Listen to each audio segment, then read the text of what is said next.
ಈಗಲಾದ್ರೂ ತೃಪ್ತಿ ಆಯ್ತೆ ನಿನ್ನ ಮನಕ್ಕೆ? ಹೆತ್ತ ತಾಯಿಗಿಂತ ಮಿಗಿಲಾದ ನನ್ನ ಅತ್ತೆಯ ಸಂಸಾರ ಒಡೆಯುವುದಕ್ಕೆ ನನ್ನನ್ನು ಕಾರಣಭೂತನಾಗಿ ಮಾಡಿದೀಯ ದೇವಾ.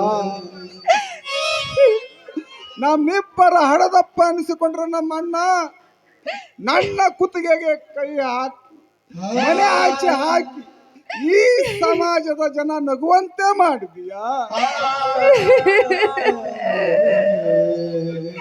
ಯಾವ ಜನ್ಮದಲ್ಲಿ ಏನು ತಪ್ಪು ಮಾಡಿದೆ ಎಂದು ನಮಗಿಂತ ಶಿಕ್ಷೆ ಇದೆಯಾ?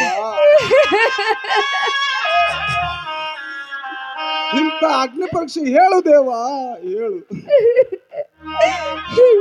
ನೋಡಪ್ಪ ಮೈದನ, ಇಂಥ ಘೋರವಾದ ಅಪವಾದ ಒಪ್ಕೊಂಡು ಈ ಸಮಾಜದಲ್ಲಿ ನಮ್ಮಂತವ್ರು ಬದುಕಿರಬಾರ್ದು. ನನ್ನ ಪತಿ ದೇವರು ನನ್ನನ್ನ ಮನೆಯಿಂದ ಹೊರಗಡೆ ಹಾಕಿದ್ದಾರೆ. ಹೀಗಿರ್ಬೇಕಾದ್ರೆ ನನ್ನಂತವಳು ಬದುಕಿರಬಾರ್ದು, ಇಲ್ಲ ಸಾಯ್ಬೇಕು. ನನ್ನಂತವಳು ಬದುಕಿರಬಾರ್ದು. ಈಗ ನೀವು ಸತ್ತರೆ ಮೇಲೆ ನಿಮ್ಮ ಮೇಲಿರೋ ಕಳಂಕ ಹೋಗುತ್ತಿದೆಯಾ, ಅಥವಾ ನಾನು ಸತ್ತರೆ ಮೇಲೆ ಬರೋ ಕಳಂಕ ಹೋಗುತ್ತೀಯಾ? ಕಳಂಕ ಹೋಗುದಿಲ್ಲ ಅತ್ತಿಗೆ. ಹಾಗಾದ್ರೆ ಮುಂದೇನ್ ಮಾಡೋದು ಮೈದನ? ಏನ್ ಮಾಡೋದು? ಇದೇ ಕಾಡಿನಲ್ಲಿ ನಾವಿಬ್ರು ತಾಯಿ ಮಕ್ಕಳಾಗಿದ್ದು ನಮ್ಮ ಈ ಸ್ಥಿತಿಗೆ ತಂದಂತ ಕಾರಣಭೂತರು ಯಾರೊಂದು ಪತ್ತೆ ಹಚ್ಚಿ ಅವನ ರುಂಡ ಚಂಡಾಡಿ ನಮ್ಮಿಬ್ಬರ ಮೇಲಿರುವ ಕಳಂಕ ಸುಳ್ಳೆಂದು ನಿರೂಪಿಸಬೇಕಂತ ಸುಳ್ಳೆಂದು ನಿರೂಪಿಸಬೇಕು. ಮೈದನ, ನಮ್ಮ ಮೇಲಿರುವ ಕಳಂಕ ಸುಳ್ಳೆಂದು ಮಾಡಿ ಮತ್ತೆ ನನ್ನ ಪತಿ ದೇವರು ಸತಿಯನ್ನಾಗಿ ಸ್ವೀಕರಿಸಿ ನನ್ನ ಮನೆ ತುಂಬಿಸ್ಕೊಳ್ತಾರ.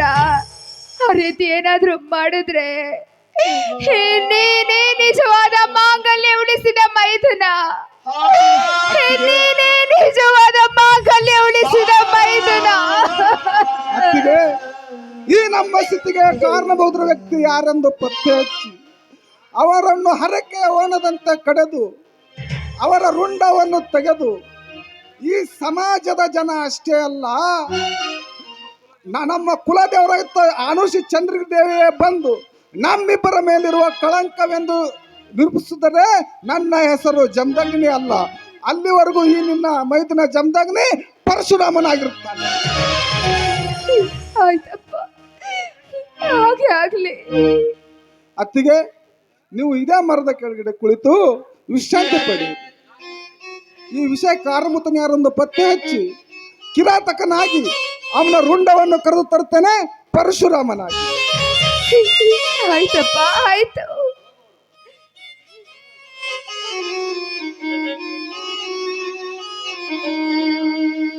ದೇವ ಮಂದಿರದಲ್ಲಿ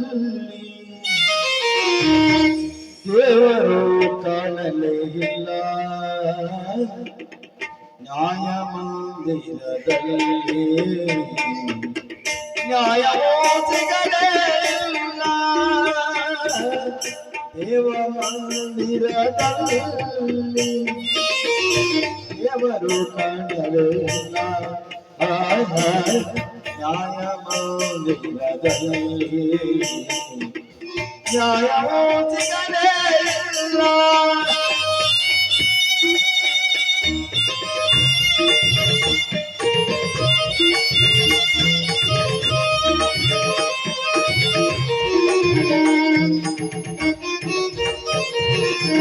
ಸತ್ಯವೇ ಗೆಲ್ಲುವುದು ಧರ್ಮವೇ ಉಳಿಯದು ಎನ್ನುವಾದರಿದೆ ಬಾಳಿನಳು ನನ್ನ ಬಾಳಿನಳು.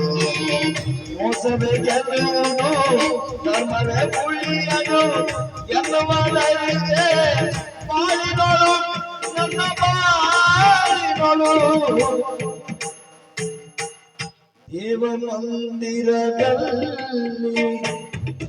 ದೇವ ಮಂದಿರದಲ್ಲಿ ದೇವ ಮಂದಿರದಲ್ಲಿ ದೇವರು ಕಾಣಲೇ ಇಲ್ಲ.